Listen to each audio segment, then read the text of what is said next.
سستا اور فوری انصاف ہر شہری کا حق اور ریاست کی ذمہ داری ہے۔ اسلام آباد میں ڈسٹرکٹ کورٹس کا قیام بہت ضروری تھا۔ چیف جسٹس اسلام آباد ہائی کورٹ کا ڈسٹرکٹ کورٹس کا سنگ بنیاد رکھنے کی تقریب سے خطاب۔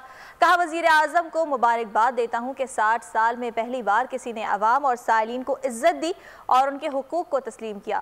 قانون اور دستور کی بالادستی اور اپنے عہدے کی حلف کی پاسداری ہی اصول انصاف اور قوم کے تحفظ کی ضامن ہوتی ہے۔ عدالتی نظام پر عوام کا اعتماد اور قانون کی بالادستی نہ ہو تو یہ ماحول آمرانہ اور جبر کی قوتوں کے لیے سازگار ہوتا ہے۔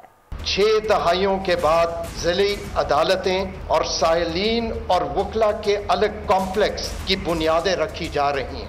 آج کے دن کی اہمیت اس حقیقت سے وابستہ ہے کہ ریاست نے یہ تسلیم کر دیا کہ عدالتی نظام کے اصل شراکت دار یا سٹیک ہولڈر اس ملک کے عوام اور سائلین۔ آج ذہنوں کی تبدیلی کے آغاز کا دن ہے اور اس عزم کا اعلان ہے کہ سستا اور فوری انصاف ہر شہری کا بنیادی حق اور ریاست کی ذمہ داری ہے، اور عام عوام کے لیے سستا اور فوری انصاف کو اپنی اولین ترجیح کے طور پہ مقرر کر دیا ہے۔